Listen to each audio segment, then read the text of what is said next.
Hello friends, welcome to சுவையான சமையல். இன்றைக்கி நம்ம சுவையான சமையல் சேனலில் ரொம்பவே சுவையான சிப்பி அவியல் எப்படி செய்கிறது அப்படிங்கிறத பார்க்க போகிறோம். சுவையான சமையல் சேனலை நீங்கள் இன்னும் சப்ஸ்கிரைப் பண்ணலைன்னா சப்ஸ்கிரைப் பட்டனை கிளிக் பண்ணி சப்ஸ்கிரைப் பண்ணிக்கோங்க. கூடவே பக்கத்தில் வர பெல் ஐக்கானை கிளிக் பண்ணி ஆல் செலக்ட் பண்ணிக்கோங்க. இந்த சேனலில் வர வீடியோஸை மிஸ் பண்ணாமல் பாருங்கள். வாங்க வீடியோக்குள்ளே போகலாம். சிப்பியோட வெளிப்பக்கமாக இருக்கக்கூடிய வேண்டாத கழிவுகள் எல்லாம் எடுத்துட்டு நீட்டாக க்ளீன் பண்ணி எடுத்து வச்சுருக்கேன். இதில் பார்த்தீங்கன்னா நான் 50 சிப்பி எடுத்து வச்சுருக்கேன். இந்த சிப்பியை நான் வேக வச்சு எடுக்கலை, நான் ஃப்ரெஷ்ஷாக க்ளீன் பண்ணி மட்டும் எடுத்து வச்சுருக்கேன். இப்போது சிப்பி அவியல் செய்கிறதுக்காக இதை கட் பண்ணி நம்ம சதை பகுதியை மட்டும் எடுத்துடலாம். இந்த சிப்பியை கட் பண்ணுறதுக்கு பார்த்தீங்கன்னா கொஞ்சம் சிரமமாக தான் இருக்கும். ஆனால் இந்த மாதிரி கட் பண்ணிங்க அப்படின்னா கொஞ்சம் சுலபமாக கட் பண்ணலாம். பாருங்கள், இந்த மாதிரி ஒரு சிப்பியை எடுத்துக்கோங்க. இதோட ஒரு பக்கமாக கட் பண்ணி அடுத்த பக்கத்தோட பாதி அளவு வரைக்கும் இந்த மாதிரி கத்தியால் கட் பண்ணி எடுத்தீங்கன்னா இது சுலபமாகவே ஓப்பன் ஆகி வந்துடும். அதுக்கப்புறமா இந்த மாதிரி முடி மாதிரி இருக்கக்கூடிய பகுதியை இதுலேருந்து எடுத்து தூக்கி போட்டுடலாம். இப்போ ஒரு தோடாலே இந்த சதை பகுதியை நம்ம இலக்கி எடுத்தோம் அப்படின்னா இந்த சதை பகுதி சுலபமாகவே இலகி வந்துடும். இந்த சதை பகுதியோட இருக்கக்கூடிய இந்த தண்ணியோட இதில் சேர்த்துடலாம்.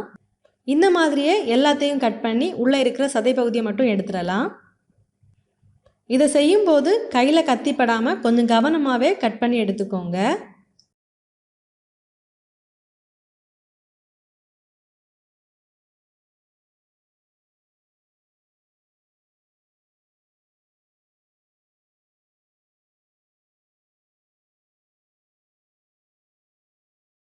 பாருங்கள், எல்லாத்தையுமே கட் பண்ணி சதை பகுதியை மட்டும் தனியாக எடுத்து வச்சுருக்கேன்.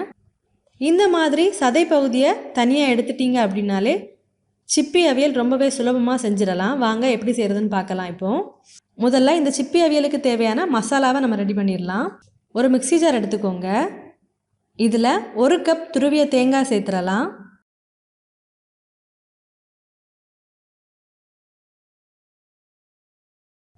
இது கூடவே 2 பச்சை மிளகாய் சேர்த்துடலாம். நீங்கள் உங்கள் காரத்துக்கு ஏற்ற மாதிரி சேர்த்துக்கோங்க. இதில் நம்ம இந்த பச்சை மிளகாவை தவிர வேறு மிளகாய்த்தூள் எதுவுமே சேர்த்துக்க போகிறதில்ல. அதனால் உங்கள் காரத்துக்கு ஏற்றவாறு இதிலே சேர்த்துக்கோங்க. ஒரு 1/4 டீஸ்பூன் ஜீரகம் சேர்த்துக்கோங்க. ஒரு 5 பல் பூண்டு சேர்த்துடலாம். 5 சின்ன வெங்காயம் இது கூட சேர்த்துடலாம். இது கூடவே ஒரு கொத்து கருவேப்பிலை சேர்த்து தண்ணி சேர்க்காமல் நல்லா கொரகொரப்பான பதத்துக்கு இதை அரைச்சி எடுத்துடலாம். பாருங்கள், இது நல்லாவே கொரகொரப்பான பதத்துக்கு அரைச்சி எடுத்தாச்சு. இப்போ ஒரு கடாய் எடுத்துக்கோங்க. கடாய் சூடானதுக்கப்புறமா தேவையான அளவு எண்ணெய் சேர்த்துடலாம். எண்ணெய் சூடானதுக்கப்புறமா கடுகு சேர்த்துடலாம். கடுகு பொரிஞ்சதுக்கப்புறமா ஒரு காய்ந்த மிளகாய் சேர்த்துக்கோங்க. கூடவே ஒரு கொத்து கருவேப்பிலையும் சேர்த்துடலாம். இது கூடவே நம்ம எடுத்து வச்சுருந்த சிப்பியையும் சேர்த்துடலாம். இந்த சிப்பியை நம்ம வேக வச்சு எடுக்காமல் இந்த மாதிரி ஃப்ரெஷ்ஷாக கட் பண்ணி அவியல் செய்கிறதுனால இந்த சிப்பி அவியல் ரொம்பவே சுவையாக இருக்கும்.